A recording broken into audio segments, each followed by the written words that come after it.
Okay, what we got here is a Friday the 13th virtual cabin. So we'll go, this computer here, this is more like a walkthrough. So we'll go, reset the virtual cabin, go to beta, and resets everything. Looks like Chad's in a bit of a bad way there. Yep. And it's crazy how much bigger Jason is compared to the other counselors. It's just crazy. He's huge. This is beta 1.0. Now, come back over here and we check for updates, and the password is mother. I wonder why. Mother loves her son. Virtual cabin patch 1.1. Updated map at the downstairs display room. Updated map. Ported searchable furniture for main branch. User interface. Added inventory functionality. Press square button to access. Controls. Added crouch functionality. Press circle button to crouch. Bug fix. Restore telephone functionality. Okay. Now we can crouch. Before we couldn't do that. And now we're going to go to the cabin and we're going to collect the items.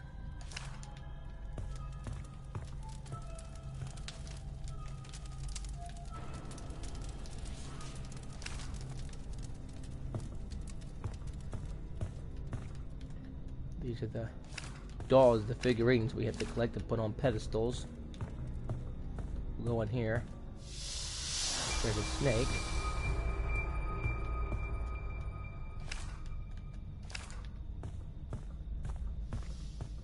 Oh, I have to go over here. Get the badge. We'll go through here. Oh, I forgot in the bathroom. There's another one. 2 more items and a doll. Yeah. There's beautiful Jenny Myers. For now, she's beautiful. Go up the stairs. Collect more masks. We go back here. We can't go in this room because it's locked, but it'll be unlocked. Go inside this tent here. Get our Jason mask. We come over here to this cabinet covered. The spider from Friday the 13th Part 5, A New Beginning. This box here. It's a yo-yo. We'll go back into this door, this room here. It's a canoe from original Friday the 13th. The bed from the double impalement scene on Friday the 13th Part 2. So here's Slasher Volume 1 Summer Camp. Even before they had the license, the developers at Gun Media intended to write a love letter to the Friday series, and now they needed the legends to do it. Speaking of their early days, co-creator Ronnie Hobbs didn't mince words. Our goal all along for Slasher Volume 1 Summer Camp was to get Tom Savini, Kane Hodder, and Harry Manfredini. We knew that we needed those guys aboard. We couldn't do it ourselves. Horror. Summer Camp. Your sleeping bag will be your body bag. Can you survive the night? Forest Green. Quiet, tranquil. Nice place to camp. But when the sun goes down, something lurks the forest. On a warm June night, 1984, a group of teen counselors are about to have the night of their lives. What starts out as the ultimate lakeside party will soon turn into a Friday night they'll never forget. Lurking in the woods, a crazed madman who will stop at nothing to end their lives. They'll try to run, they'll try to hide, but their screams will give them away. The best they can hope for is a quick, painful death. Unfortunately for them, the killer shows no mercy and instead delights in their pain and suffering. No one is safe. No one will survive. At summer camp, your sleeping bag will be your body bag. Like that. I'll go back out here. Actually, put the masks on first. We'll start with the Part 3 mask. During pre-production of Friday the 13th, Part 3, director Steve Miner called for a makeup test on Jason to get an idea of what he would look like this time. Instead of applying the rigorous makeup for the actor just for the test, they tried out a Detroit Red Wings hockey mask from the 3D effects supervisor Martin J. Seedorf's bag of hockey gear and liked what they saw, then created a new mask.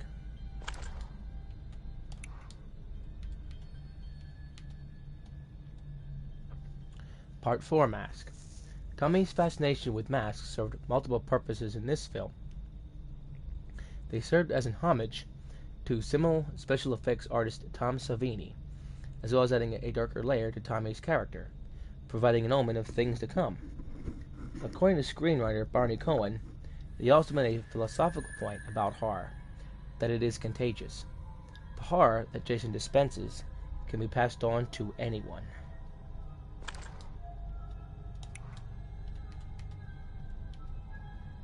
Part 5 mask with the blue chevrons. Corey Feldman was slated to reprise his role of Tommy Jarvis in this film.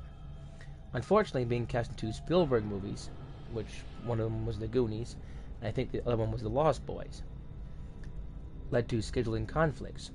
A compromise was reached in which the child actor would appear, but only in the opening sequence. Director Danny Steinman arranged for the crew to sit up in Feldman's backyard. They put up extra bushes, had a rain machine, and wrapped the shoot in 2 hours.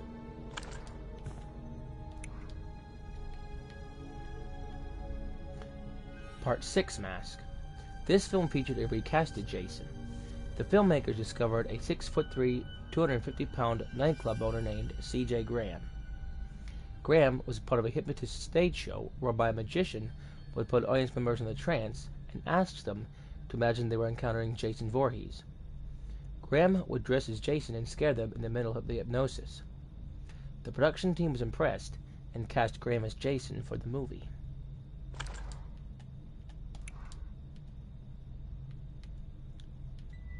Mask. Part 7 mask.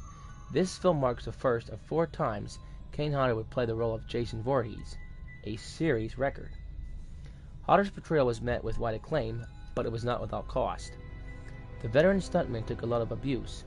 He fell through a set of stairs, had an actual roof collapse on top of him, and was set on fire for what was then a Hollywood record.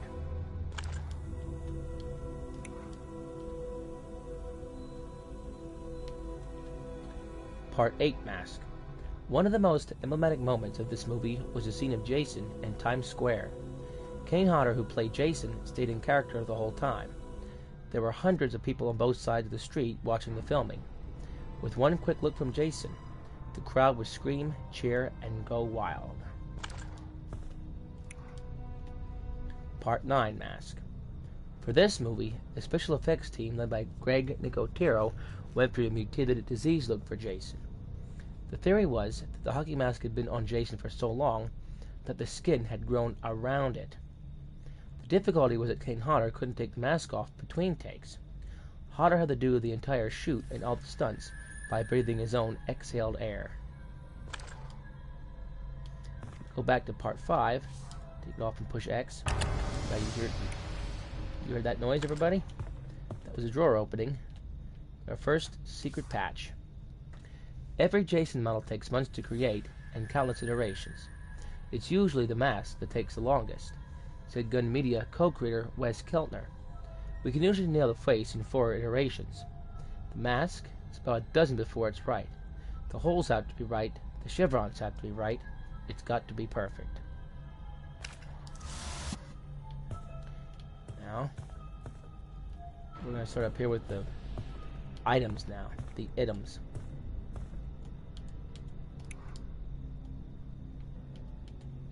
Sheriff's Badge. The part of Deputy Winslow is played by Jack Marks. The deputy drives through the forest before stumbling upon Jason's shack. Unfortunately, the actor, Jack Marks, never learned to drive. On set, he was given a few driving lessons. Marks found his moments behind the wheel the scariest of the entire film shoot.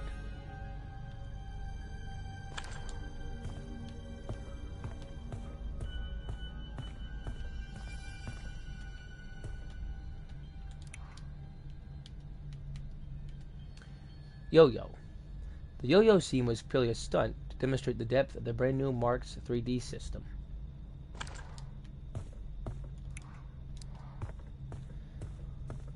Now we go down here.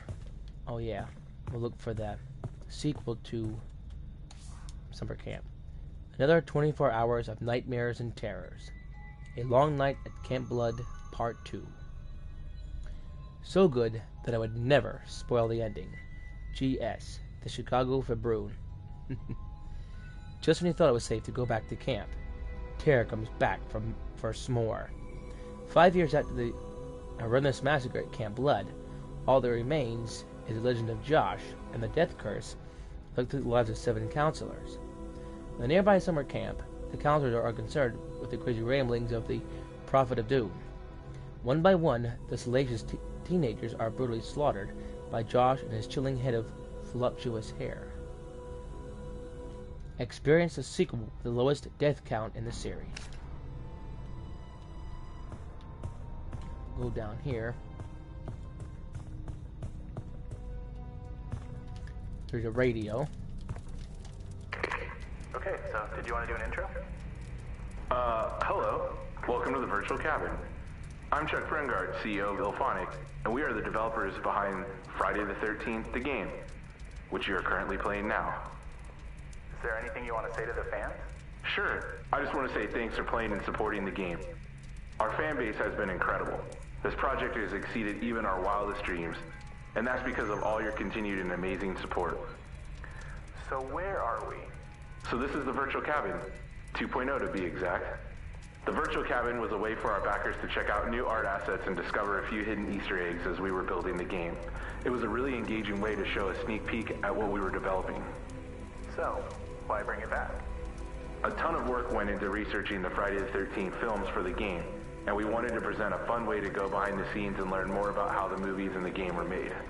Consider this as an expanded virtual museum, a space where you can explore the lore of Friday the 13th and take it all in. Who knows? There might even be a few new Easter eggs to discover. If you go digging deep enough. Sorry, I didn't mean for that to sound so ominous. Alright. Now, I'm going to do more of the podiums, or the pedestals here. This one is for the red bandana.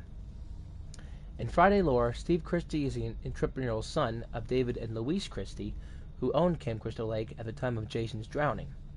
Steve takes it upon himself to renovate the camp and reopen it.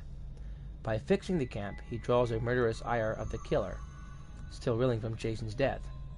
Who knows? If it hadn't been for Steve, perhaps Camp Blood would have remained dormant, and the world would have been robbed of one of its great fictional villains. And they all like a pair. They're all following after the 12 Days of Christmas. Here's another radio. What was the creepiest part about working on the game? Oh, for sure the phone calls. Okay, sorry, that was great. Can you start over, but this time incorporate the question into your answer? My bad, yeah. So the creepiest part about working on this game was I get these weird phone calls to my personal phone. We worked on the game for almost, I think it was about 3 years. And every single Friday the 13th, we would get these calls from someone. At first, I thought it was someone at the studio, Paul or Dan or something, but it had to be like an F-13 fanboy or something. They would use this voice distortion and claim to be Pamela warning us to honor the memory of her son. Sometimes they would just laugh into the phone and hang up, but most of the times they would just, complain about the game taking so long. That doesn't sound that creepy. It wasn't until one time I called the number back and heard this.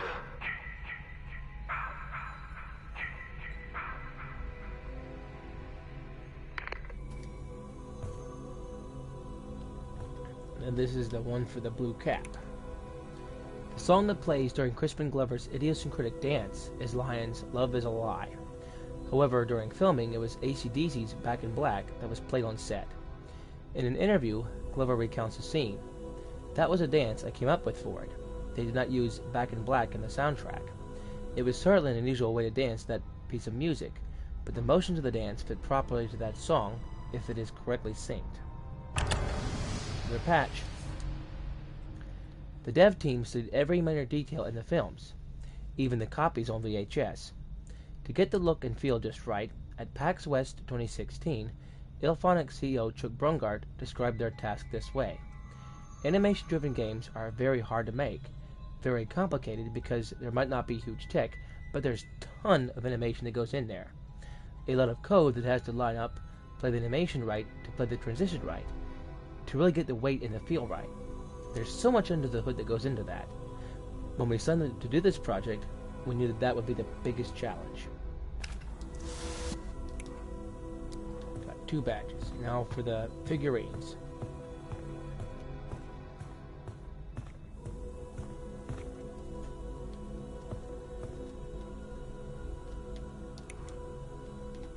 Jessica. Director Adam Margus wanted to turn the series back to themes of family. The character of Jessica Kimball is the daughter of Deanna Kimball, who is the half-sister of Jason Voorhees.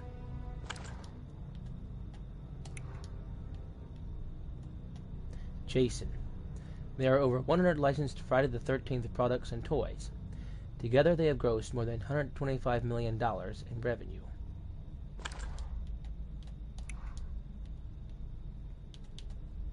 Steven. Only 2 actors have appeared in both the film series and the TV series. John Shepard and John D. LeMay, who play Steven, both are named John, and both improbably survive.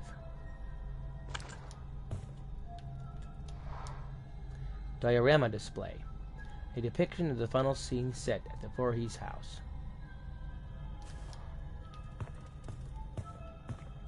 We'll go back in here and do this one. Ollie.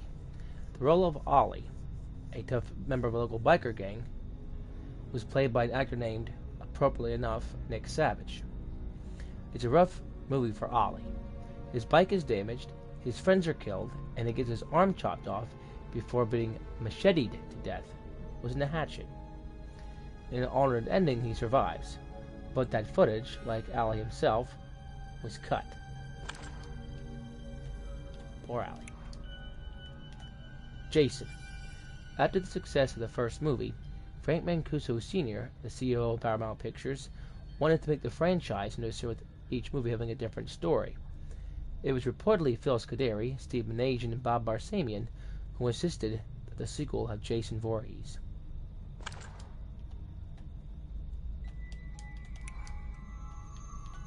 Chris. Actress Dana Kimmel played the scarred but tenacious heroine Chris. Marguerite Happy, however, played her stunt double. Another patch. I always said, any of the films I did as Jason, I would always warn the actors, and they always thought it was kind of a joke. But I was very serious, saying, when it comes time for your death, it's not going to be easy. It's not going to be comfortable. It's going to be a little rough. I'm not going to hurt you, but it's going to be a little rougher than you expect. And sometimes they were quite tentative about it, but then when they saw the final product, oh, I'm so glad you did it like that because it looks so much better. Kane Hodder. Friday the 13th the game Kickstarter video. October 13th, 2015. And just a shout out to everybody. Next month we got a Friday the 13th coming up.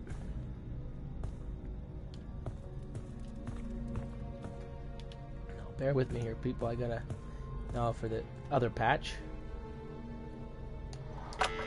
Gotta get the phone number here.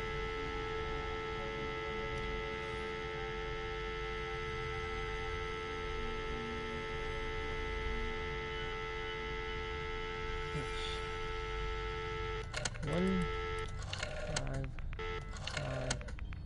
1-5-5-3-4-2 9277.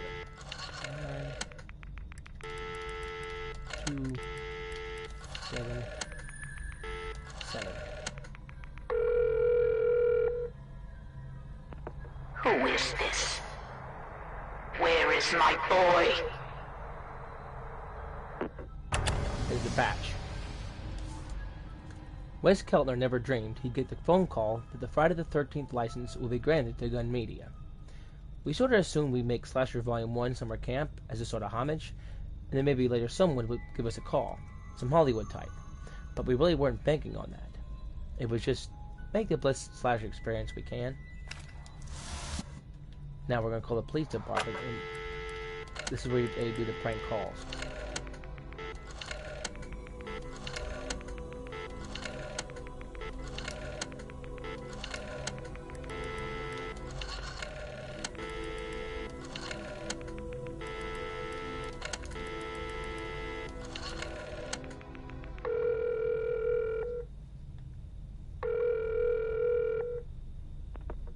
Crystal Lake Police Department. Hello? Hello? They call him again.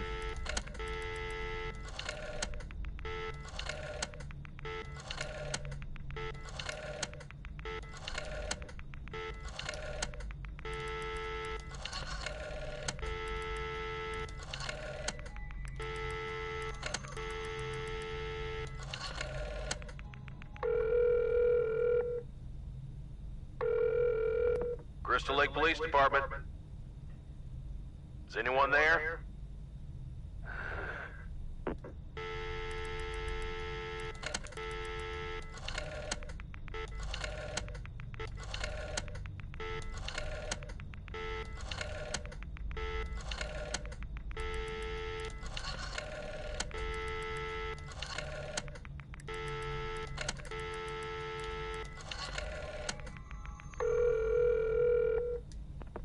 Crystal Lake Police Department.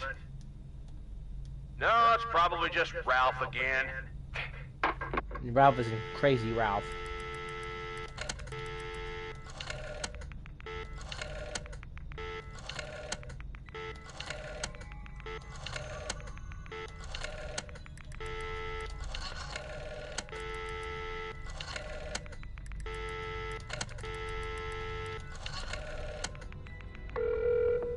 Look, Ralph, you're holding up the line. Stop calling. I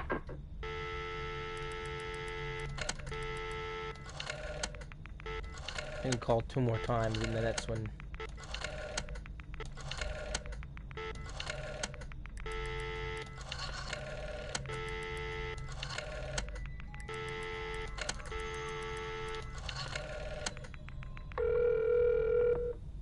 Hello? Now, here we go.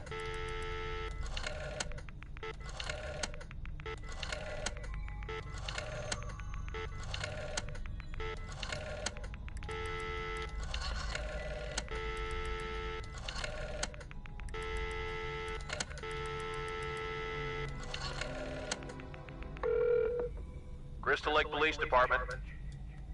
Hello? Hey, how'd you get in here? Hey, stop right there! Don't move.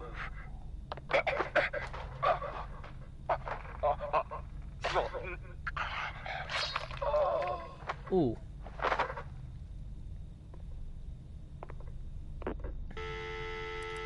Now, this is what happened when we called for the last time here.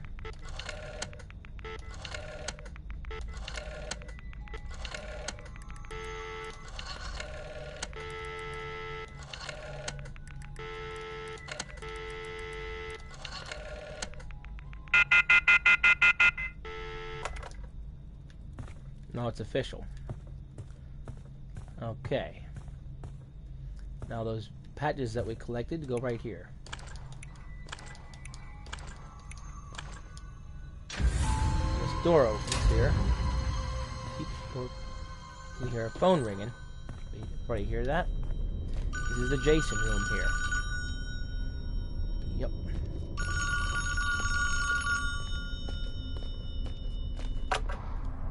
You can bring him back, you know. And if you don't know There's that, always a way. is the voice of Pamela Voorhees.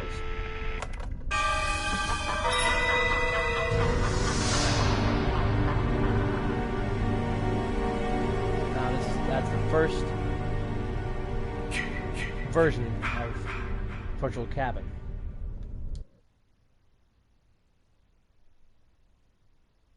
I'm going back for the second time now.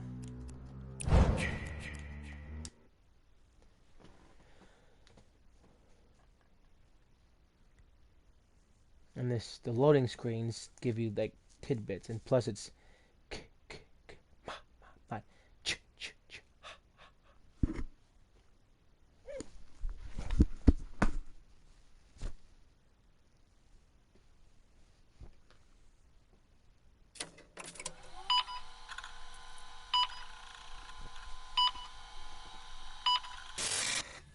okay.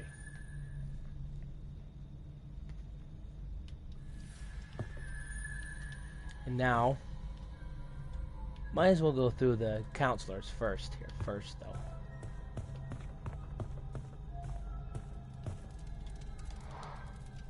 Bugsy Wilson and Chad Kensington. Since the inception of the project, the developers knew that the Friday the 13th experience had to be multiplayer to capture the magic of the movies. The multiplayer experience is what got us the license, said co-creator Ronnie Hobbs. John S. Cunningham saw our game, saw that it was multiplayer and it could essentially play out like a film. They've been wanting to make a Friday the 13th game for a long time too, but all they were pitched was single-player games.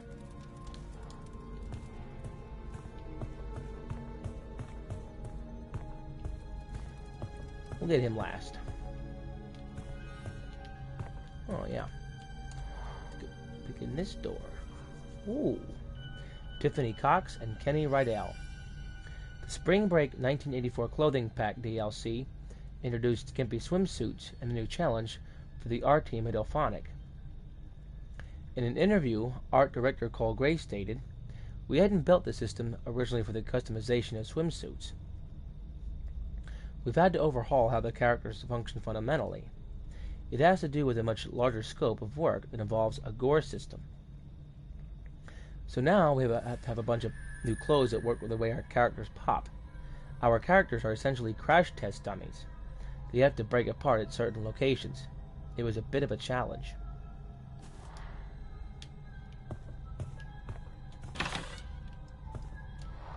Jenny Myers. The character of Jenny Myers, known as the Girl Next Door, is voiced by the talented Christina Klebe. Unlike her character, Christina is a bit of a traveler. Born in New York, Klebe spent her formative years in Germany, France, and Italy.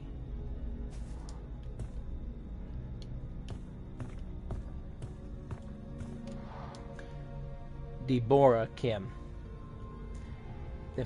I call her Deborah. Friday the 13th, the game, features a wide range of voiceover talent. The counselor, Deborah Kim, is voiced by veteran Christina V., who has helped voice many popular animated and film projects. Now,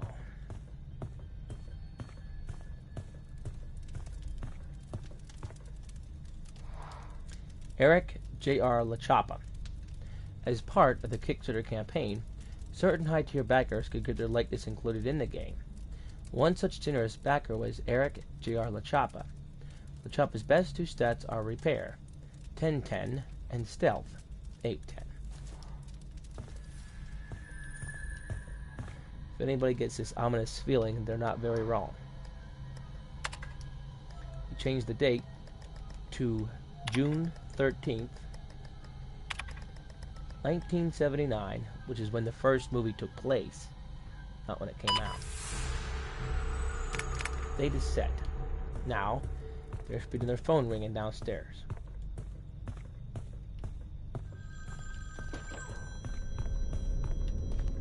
And these cloths over these two cases will eventually unlock.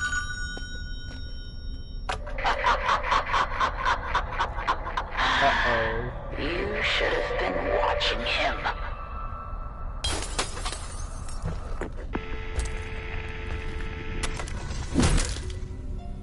Uh-oh. Oh snap. Someone got out.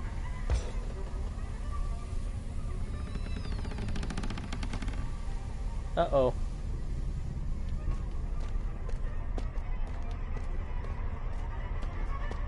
Wait a minute. Uh-oh. Congratulations on completing the virtual cabin. In the future, we might update this space to reveal what's behind those two curtains. But for now, we just want to say thank you for playing and invite you to stay as long as you would like. Mother beheaded at Camp Crystal Lake. Blood-soaked newspaper. In addition to decapitating Pamela Voorhees, Alice, played by Adrienne King, has the honor of being one of the only few characters who make an appearance in more than one Friday movie, albeit briefly. Now, Dead Deborah. Devs at Gun Media brought in veteran Kane Hodder to do the motion capture for Jason. In an interview, Wes Keltner described an early conversation with Hodder about the mocap scenes. We were talking through motion capture, and I said, let's get a few mocap actors in there, and Kane said, no, I'm going to be picking these people up and throwing them through you-know-what, and just physically murdering these people in the motion capture studio. You can't do that to regular motion capture actors. Murder. They'll make it for like 2 scenes, and then they're going to check out. They've got to get stuntmen, and so they did.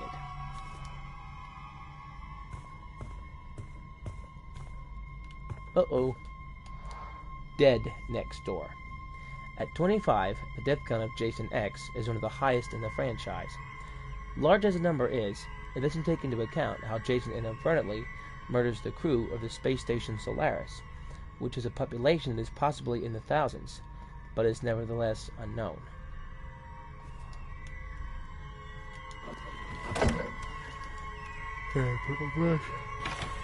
Excuse me.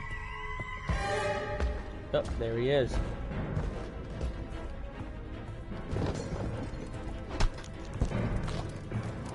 Eric Murd R. Lachapa. As part of the Kickstarter campaign, certain high-tier backers get their likeness included in the game. One such generous backer was Eric J. Lachapa. Lachapa's worst 3 stats are Stamina, 210, Speed, 310, and Strength, 310. So they should have said that it's just a shadow. I was wondering about that. Look up here, it's like, uh-oh. Uh-oh.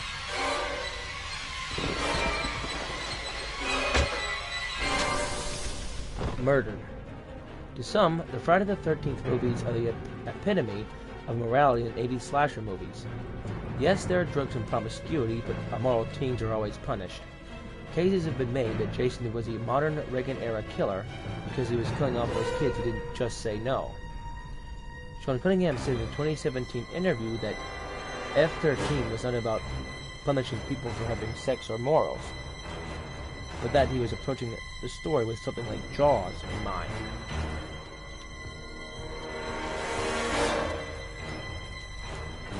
Also murdered. Bugsy so just said no.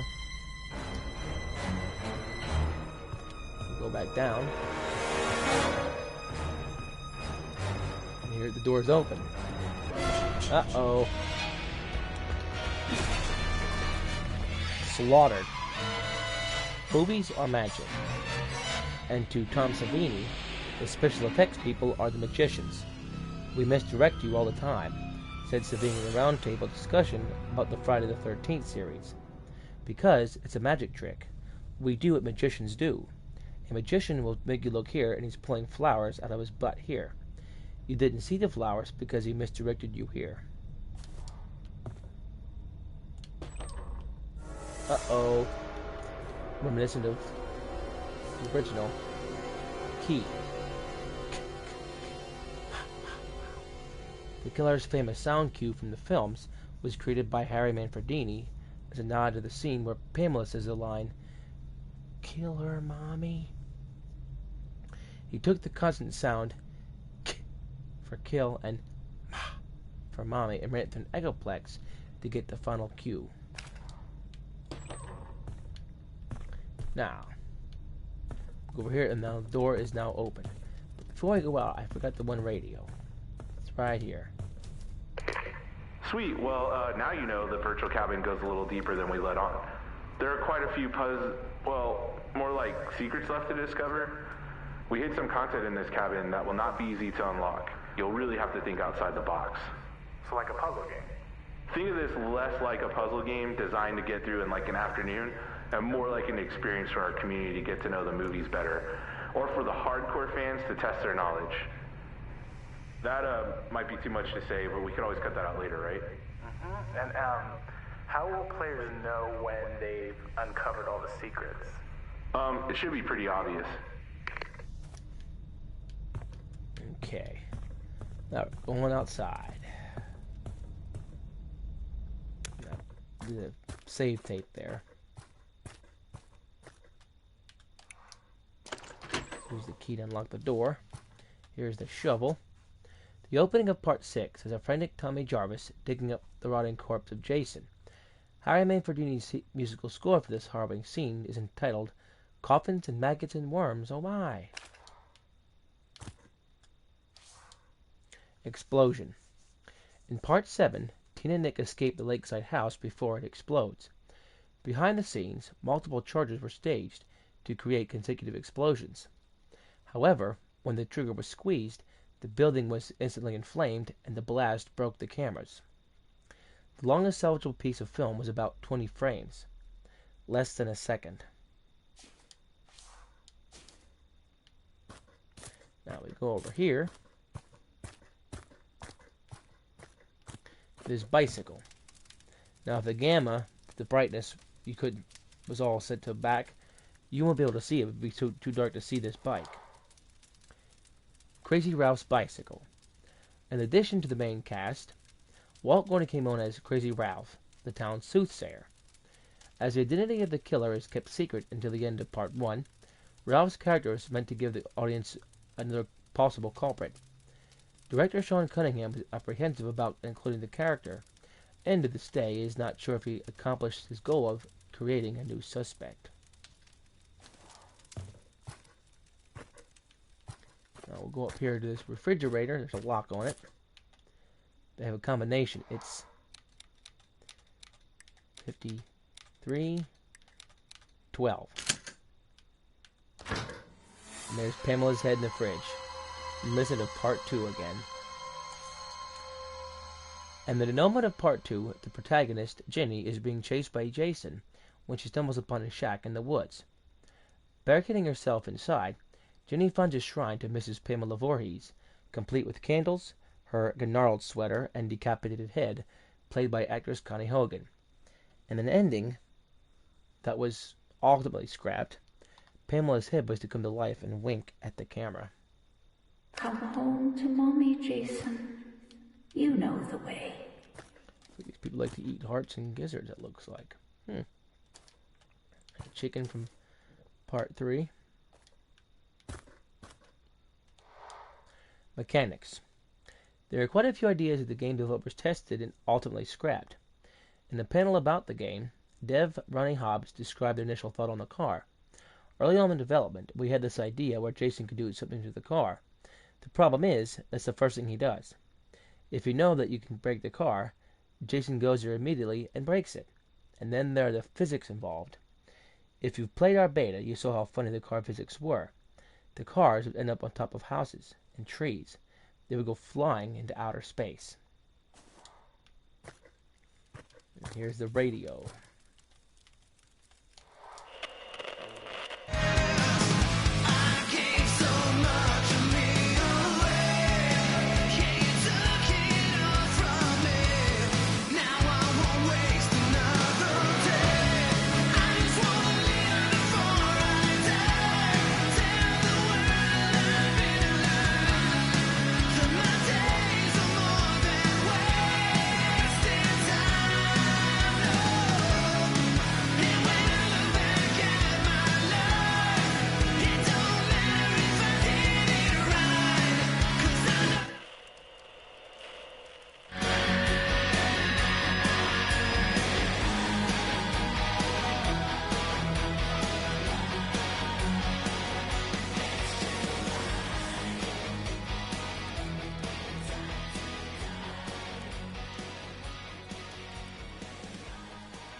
Now, this theme here is played sort of backwards.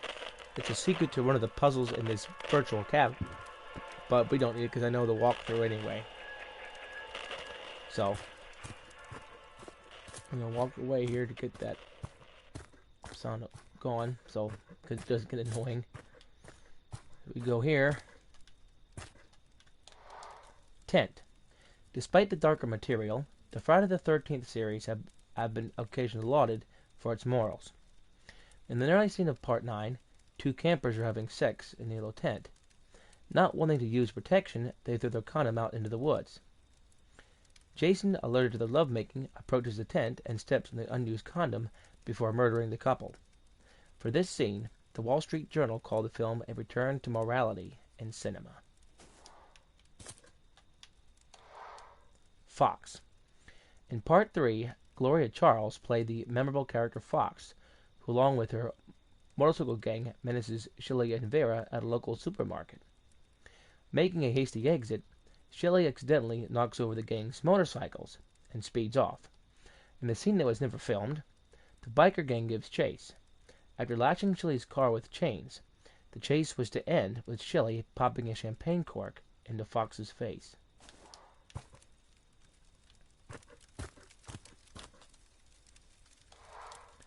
A.J. Mason and Adam Palomino. The Friday the 13th dev team created a cast of characters that capture the spirit of the film's many casts. Inside the Unreal 4 engine, characters are referred to by their archetypes: jock, prep, nerd, flirt, bookworm, and rocker, to name a few. Wes Kettler spoke of the legal gray area and the difficulty in acquiring rights to an actor's likeness at PAX West 2016. Here, and there'll be some badges there to put there to get the gas out, and another radio. So tell me about when you were making the game. Did you have any like weird glitches or strange bugs that you found? Late in development, we had this bug. We swore it was like the spirit of Jason coming into the game or something. But sometimes during a match, these invisible holes would generate, and if you managed to fall through one, you'd end up in this weird, untextured area of the map. It was not like an area we physically created, but like made of bits of our assets. Eventually you'd be shot up high into the air and killed by Jason in the sky. Luckily we were able to get it out before cert, but it was a tough one. How were you able to find it? We had this debug code that would show us the holes in the map. That helped us hunt them down. What was the debug code? You know, it's the same code everyone uses when they need to input a secret code in a video game. I mean, just remember back when we were kids. It's probably better for legal that way.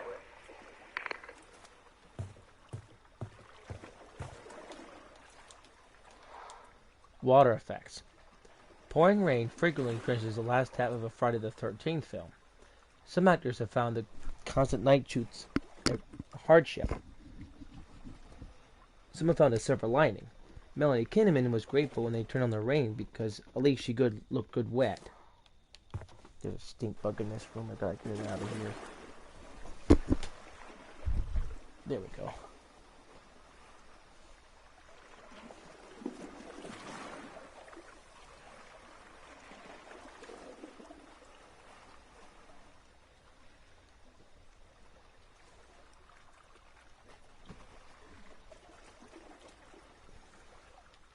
Alright. My bad. I hate those stink bugs, man. Now, we'll go up here. There's a path that we can take. It says do not enter, but we are anyway. Machete pointing this way.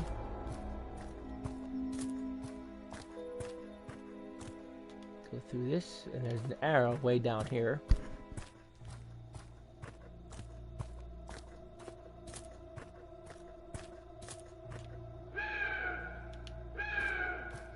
And then the ducks.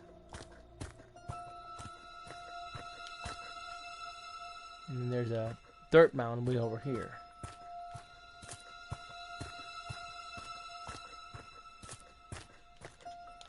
So I'm going to use a shovel on. There's Muffin from Part 2. Secret Patch.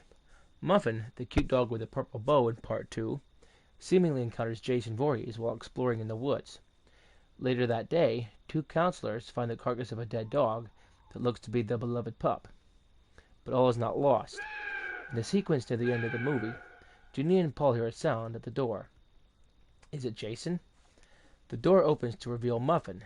She's alive. As the dog scampers toward Ginny, Jason crashes through the window and grabs a terrified Ginny in slow motion. This is what happens if you go back in and try to take the path. Even though it's right this time. Yep. Whoops.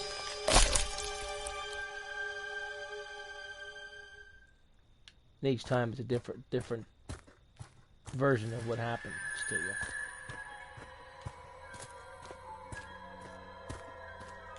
What the?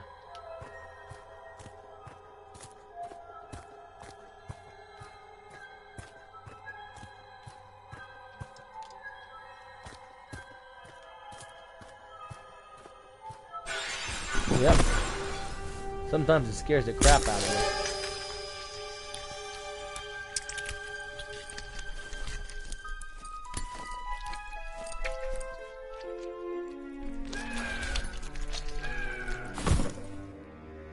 Okay. We get the gist of it. In the distance there is Jason's shack from part 2.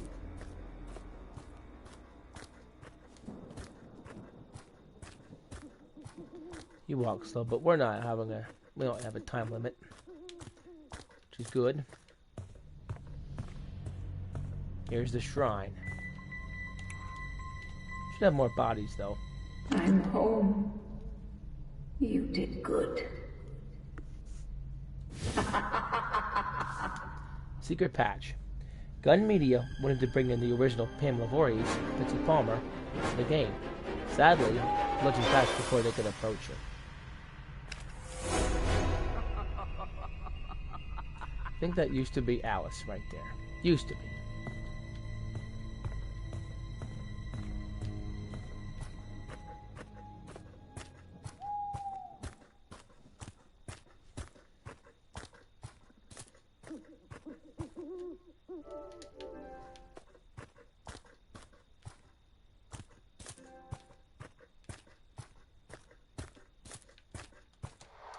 Pamela's grave.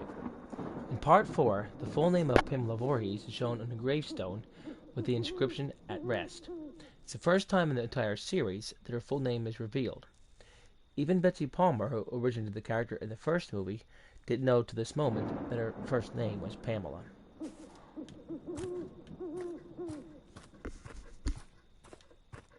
Now this fence post we take off of here. To find inspiration and break out of his own head, director Tom McLaughlin would go to cemeteries and other unusual places to write the script for Part 6, Jason Lives.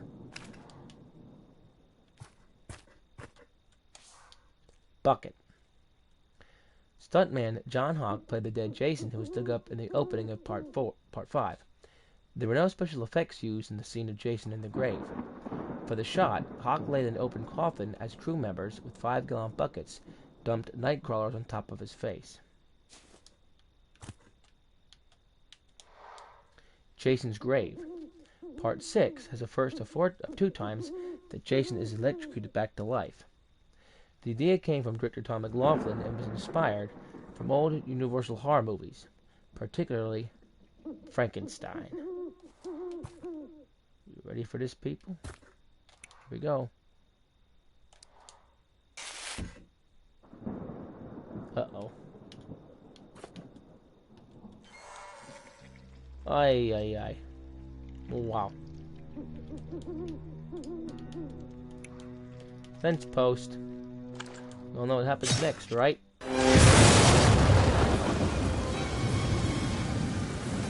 Oh, crap.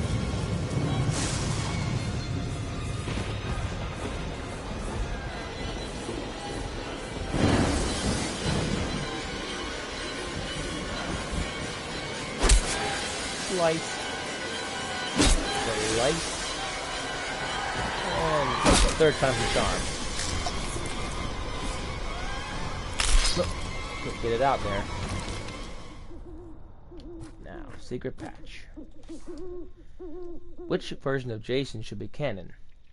According to Wes Keltner, hardcore fans know they used two actors. That they had a fat Jason at the beginning that got fired, and then hired another guy to come in. Even the masks changed. During the shoot, the actors always taking the mask off and on in between shots. Their hands are dirty. They usually pick up by the nose to put it on, so as the film progresses, the bridge of the nose gets darker and darker as they film. So, if we're tasked with making the mask from part 6, well, how dirty and dingy is the mask? Are we talking reel 6 or reel 2? We're not phoning it in.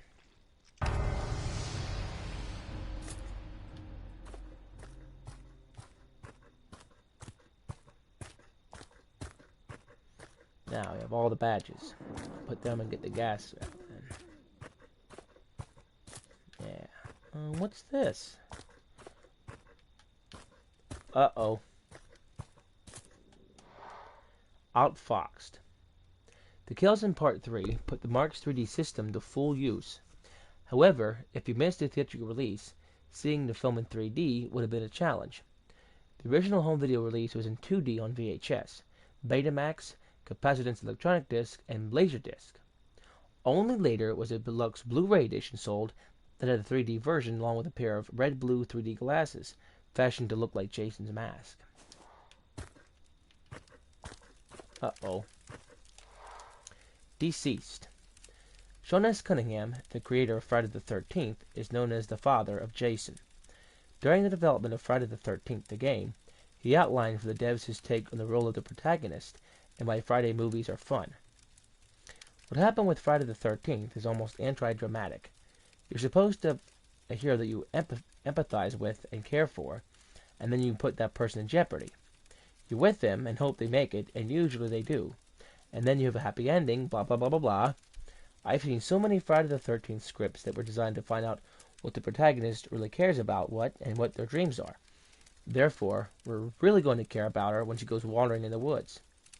I discovered that in Friday the 13th movies, and horror movies in general, it's not that you create people that you care so much about, but you create people that you'd like to see whacked. And you go over here, and it's just the same. So, he got twisted. Now, go over here to this boat, canoe. In the famous end to Friday the 13th, Alice takes a canoe out on Crystal Lake. There she's a rather startling encounter with a young seaweed-covered Jason Voorhees. If the special effects looked real, it's because they were. According to Ari Lehman, who played Kid Jason, Tom Savini dredged up part of the pond to cover him with real muck and mire. I'm going to take this text.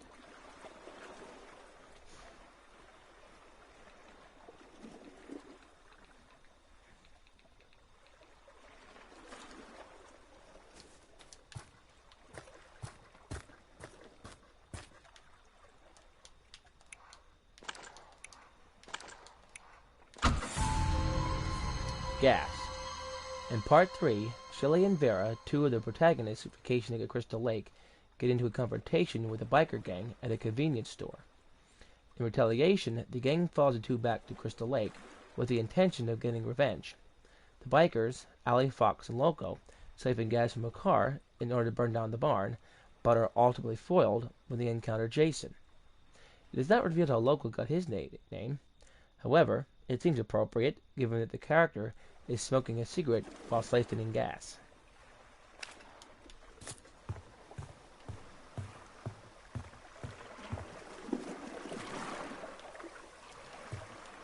Liquidation. From map size to items, from stats to abilities, Friday the 13th the game has gone through countless revisions. One large addition has the composure stat. At the beginning, Jason had the ability to blood ping, essentially allowing him to locate any counselor no matter what. At any given moment, he could take you by surprise, said dev Ronnie Hobbs. Turned out that wasn't fun, so instead, the devs instituted a fear system. Randy Greenback, executive director at GovCon Media, described it this way. Jason only has to get close to a counselor to instill fear in them. He's like a game of horseshoes.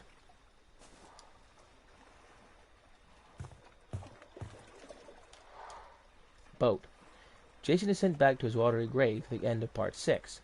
The sequence was complicated and was filmed in 3 locations. Most of the underwater scenes were shot in a temperature-controlled tank in Los Angeles. The above-water scenes were shot on location in Georgia.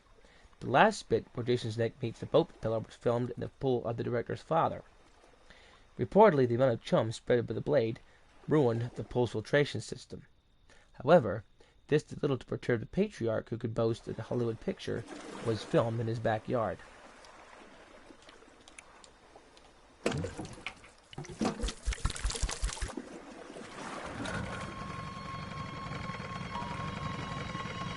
Bye, counselors.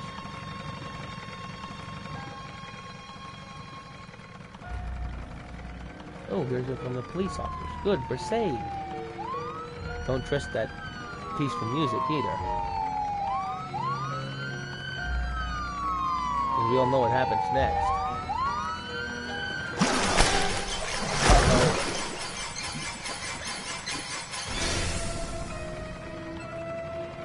Again.